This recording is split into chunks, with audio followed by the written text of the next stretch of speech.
Hey everybody, it's Comic Crack, and I'm back with the second part of the video. There have been a couple of requests to have a look through the box of books that I bought today. It'll be a bit of a longer video, so if you're not in the mood for basically what's going to amount to a haul video to some degree, feel free to watch somebody else's video or another video from my almost 3 years worth of videos here on YouTube. So, as I think I mentioned in the previous video, this box enters some territory that was a bit of a gamble for me, and I know full well that it was a gamble, but I'm okay with that. I felt confident enough in it. Plus, there were some books in this that I did want for myself. So this allowed me the opportunity to kind of get a whole bunch at once to have some more stock and throw in a bit of that variety that I was talking about before. But before we get into that, let's just quickly look at, we also stopped at Thirsty's Flea Market today because another ad that I saw on Kijiji was for a guy who sells at Thirsty's who kind of was announcing that he was having a 50% off sale. So I stopped in specifically for that, and he was not having a good day, unfortunately. People were just not at Thirsty's this weekend. It just seemed to be a quiet weekend for them, which is part of the deal at places like that, you know. But I managed to get, I think I spent 19 bucks for 1, 2, 3, 4, 5, 6, 7, for 8 books. So it was, again, a really sweet day for some of these books. We'll start with these ones here. I think that there was reprints of this in hardcover, but these two issues are from Blackthorn Publishing, and it's Planet Comics issue number 1 with a beautiful Dave Stevens cover there. I see my battery light is flashing. Fantastic. And this is Planet Comics number 2. A couple of more into the Our Fighting Forces featuring the Losers. This is issue number 161, and then issue number 159, which gives me a good chunk of those now. Yeah, they're pretty interesting. I'm not a huge war comics guy, but because of their ties to New Frontier, Darwin Cook's book, I really wanted to just dive into these and kind of immerse myself a little more into that side of it. He had a few issues of Plop, a couple that I already had and one that I didn't have, but it was in really, really, really rough shape. A little too rough even for me, but this one was still great. This is issue number 9, and as you can see, there's still Basil Wolverton cover on that one. Strange Tales, issue number 183, and a beautiful book that I think came to like $3. This is Daredevil, issue number 91, with an amazing cover there. Really, really great cover. You can see all the dings in the side. Not that it's a complaint, it's just, it's still a beautiful book, and the inside is really nice too. So that brings me one more closer. And one that I should have imagine that I have my top 10 of 2016 list, because this should cross off of that. This is Doctor Strange from Doctor Strange Volume 1, a 12 center, number 174. So that brings me really close to finishing out that Volume 1 run. So that's super exciting, and that's a beautiful book inside too. And I love the covers on these Volume 1 Doctor Strange books. Are really, really cool. So those were those that I bought for myself. Let's put them down here somewhere. Sorry, just trying to find a spot here. So this is the box that I bought today. Ones that I'm, again, cherry picking for myself. The Defenders, number 75. The Defenders, number 71. Issue number 60. Issue number 59. Issue number 37. A beautiful cover, issue number 12. I love, love, love that cover. Oh, absolutely love it. It's just fantastic. I love the covers. I love this woolly mammoth titan type creature. Really, really cool. I'm really digging that. This series, I think I said it already, but this series, Mr. Tom and I fully plan on reading this once I've got the first kind of 10. I think I still need issue number 1 to 5, and then we're going to start reading it together. And this is another beautiful looking cover. I love the colors on this thing. Issue number 7. So those were those books. Again, those are now mine. Into ones that, actually I'll just show you the other ones that I was probably going to keep for myself. Well, this one for sure. Okay, let's do this here. This one for sure is going into my collection. This is Marvel Tales, issue number 11. Daredevil battling Spider-Man. Daredevil in the yellow suit, no less. Really exciting to have that one. Yeah, in pretty nice condition considering. A little bit of stains and stuff, but again, $2 a book basically. So that's for me. I'm probably going to keep a couple of these ones too. We do have a couple from this series already. This is the Marvel Collector's Item Classics, issue number 19. We don't have this one. And I believe we have this one, but I'm going to double check it because I think it's in pretty rough shape. This is issue number 5, and I have not one, but 2 copies of that puppy. So I'm going to replace the one that we have, and then I still have a couple to sell. So keep those down there. And then finally from Marvel Collector's Item Classics, issue number 3. And they're really good books. I'm assuming that everyone but me knows a lot more about these than I do, but I love having kind of the reprints of these old stories in this kind of nice square bound kind of volume. Really, really cool. I don't see those too often, and when I do, they're usually pretty rough. What else did I have here? Well, let's talk about these ones here. The only one of its kind in this box, Kull the Conqueror, issue number 5. And then we get into kind of the biggest gamble of this whole box. There's quite a bit of Tarzan books, both Gold Key and Marvel, and I don't know anything about them. These are some of the books that I would have easily traded out or pulled them out of the box and plopped something else in there. But he was really adamant against that. He had the books set up in these boxes specifically. He didn't want shuffling around. He didn't want people cherry picking. He had a box of books. That's how much it was going for. That's all you could do, which I was fine with. Again, the price, I was completely fine with that. But I do realize that it's a bit of a gamble. I just don't know the Tarzan market. I don't know if people are interested. I don't know if people read it. I don't know if people collect it or if people don't even give a shit about it. I've never really looked for it at conventions because I know that I don't particularly care. But here we go. So Gold Key, Tarzan of the Apes. Of course these Gold Keys don't have the numbers on the front there. But that was a 15 center. This is a 12 center with a pretty spectacular cover. I'll give them that. The covers are pretty amazing. I really like them. There's a couple more later on, but they're in still the old bags and boards because they're a little bigger size. This is a 12 center Korak, the son of Tarzan.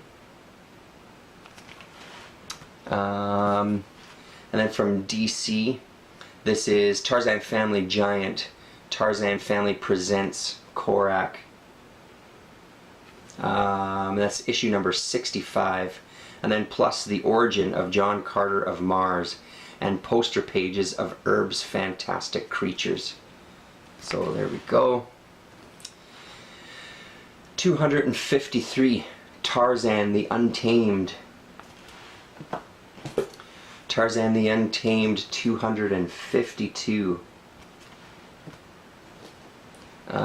250. This is just Tarzan, 245. 240. 236. 228. 221. It's the Return of Tarzan. 220. 219. And this is 218, the earliest of that I have.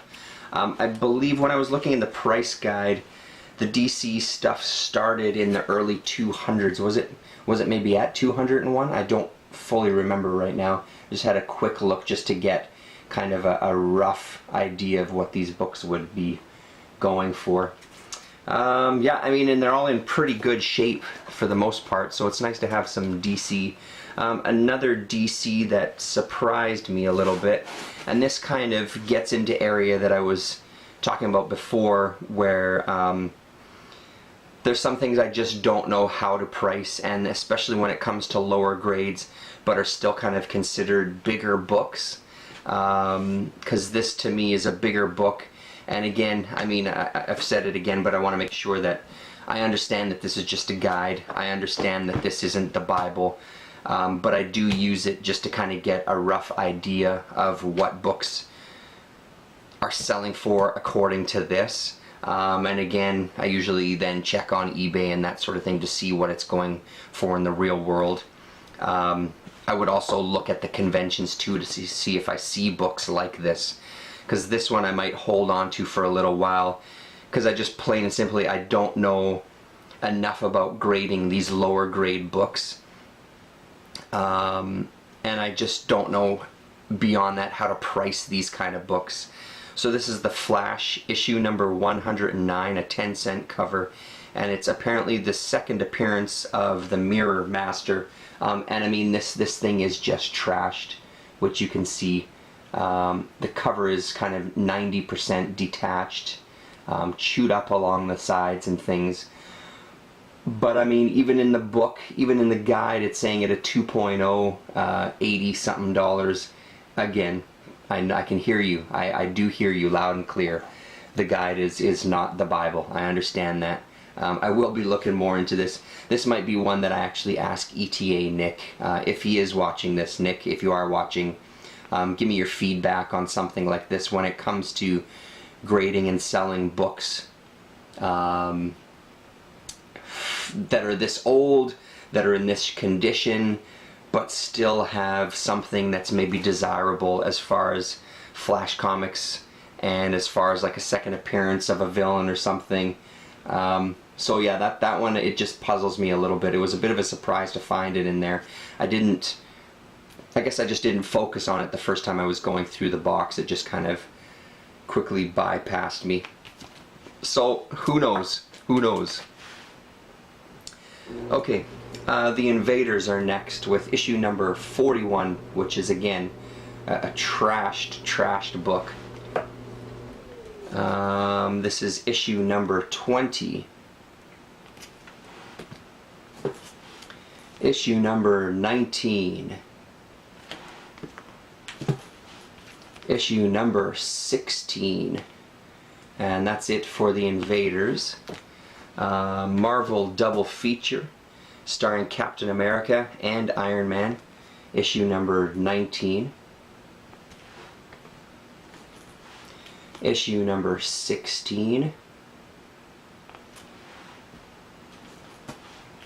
Number 12. Number 9. That's the last issue of those.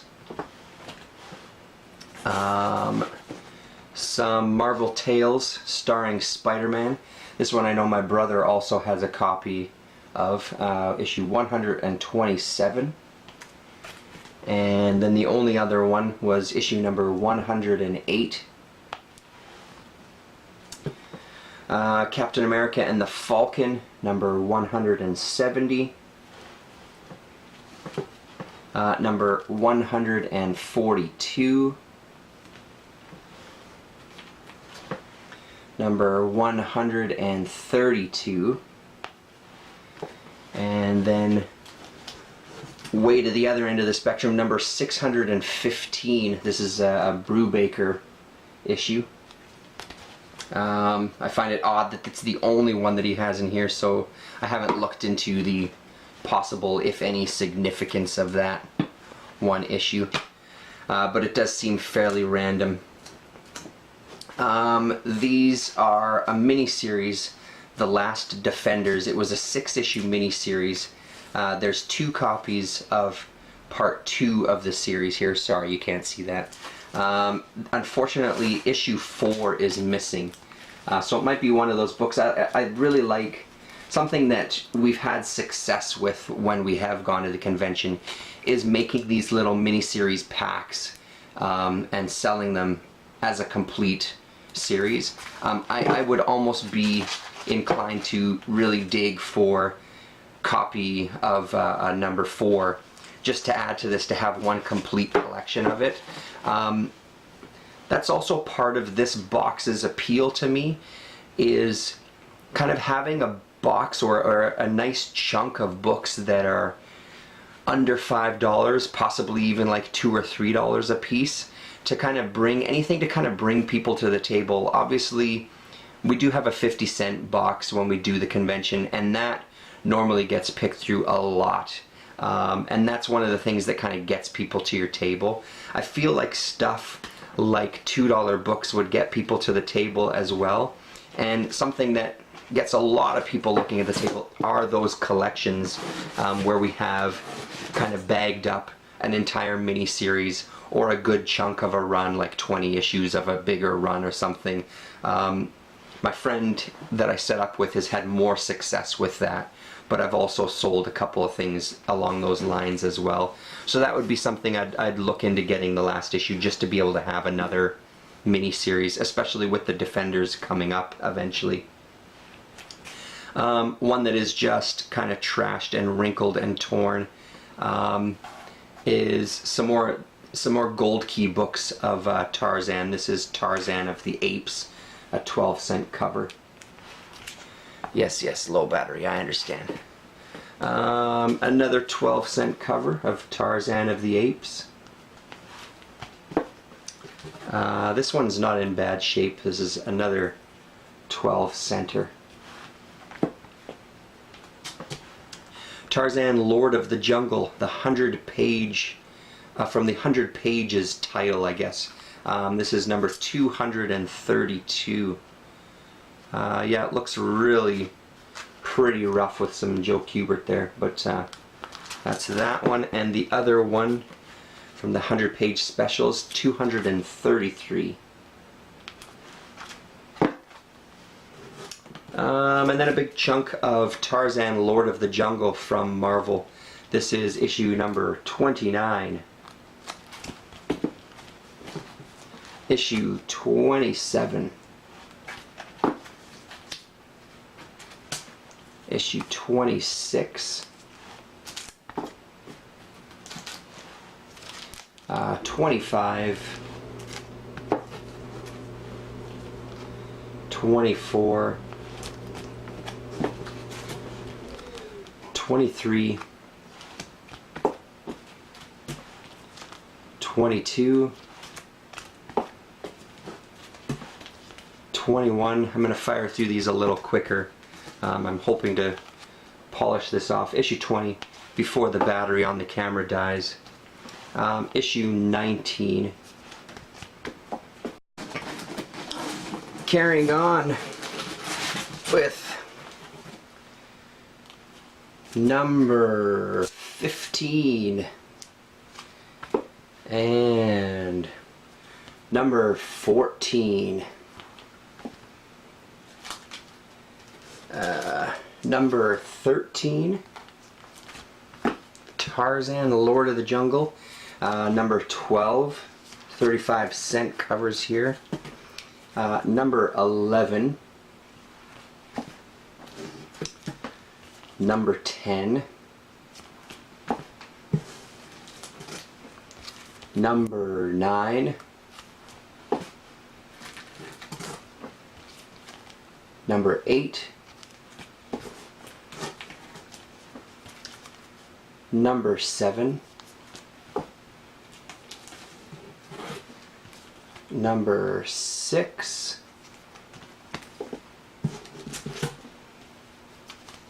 Number 5.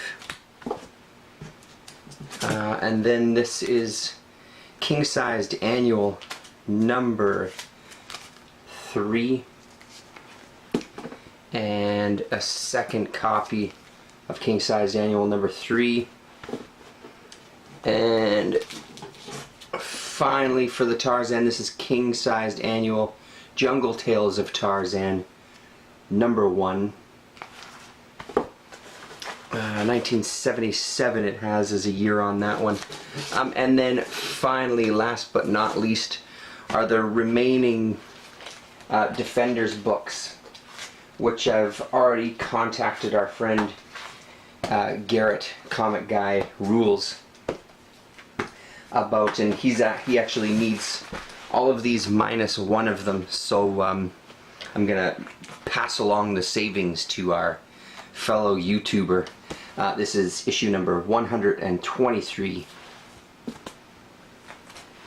122, which I believe is the one that he said he already has, 111,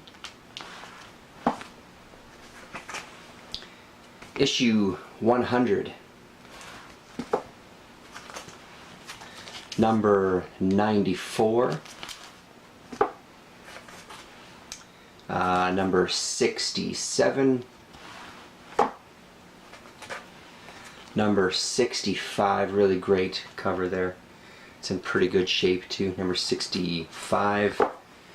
One that I love in my collection too. This one's not in the best shape. This is number 38, but I love that cover. Actually, I think the one that I have as well is in pretty rough shape, but it's a very, very cool cover. Issue number 31. And finally, issue number 6, which I transferred to a new bag and board there. Beautiful stuff. Yeah. So there you go. That is that. That's the box. Crappy old little box there. Some extra bags and boards that I've taken from those. Every once in a while I save some of the old bags and boards. I've got a couple of new comic boxes that are going on the shelf. So I want to make some new labels for that, and I like keeping the backing boards just for various things. A lot of it turns out to be kids doing art on it, which is pretty great. Sorry, I'm looking down at this way because I have my phone there, and for some reason I'm just watching the reflection. Anyway, it's late. I'm clearly tired. There's the box. I don't want to go through all the other collected stuff. What I'll probably do down the line is I'll show you some of that. Once I've kind of gone through my brother's comics, I'll probably highlight some of the choice books in there. But yeah, I mean, stick around through these comic convention hauls, or comic convention vlogs rather.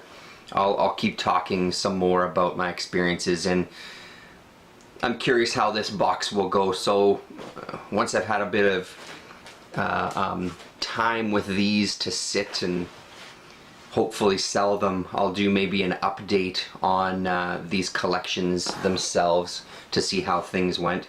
Hope you enjoyed it. If you are thinking about going out and buying collections for yourself, I say go for it. Obviously it depends now on what you're planning to do with those. If you're planning to buy the collections and keep all the books yourself, that's a different thing. If you're wanting to go down the path of selling at conventions yourself, honestly, I say go for it. I mean, a little looking in your city or in the surrounding areas. I know, for example, the guys in the UK there, Adam specifically, in La Raza and Ghost Critic, they go to the Comic Mart and stuff. I don't know how much it is to set up a table there, but those are avenues to look into. I'm really glad that I did approach Wally about a table. I'm really glad that I've gone down this venue, or this avenue rather. I find it really exciting. I don't know, I mean, I enjoy everything about comics anyway, but this is something now that, I don't know, I'm able to enjoy it in a different way. I really like hanging out with the other vendors. I really like that sense of community, especially again at this Wally's convention, at the Thirsties Flea Market type convention. Because it's so focused on comics, it's really great to just sit and hang out with those guys. And talk books, and, you know, get some deals from other vendors and fill out your own collection, and I really dig it. So hell, go for it. Thanks for watching, and we'll talk to you.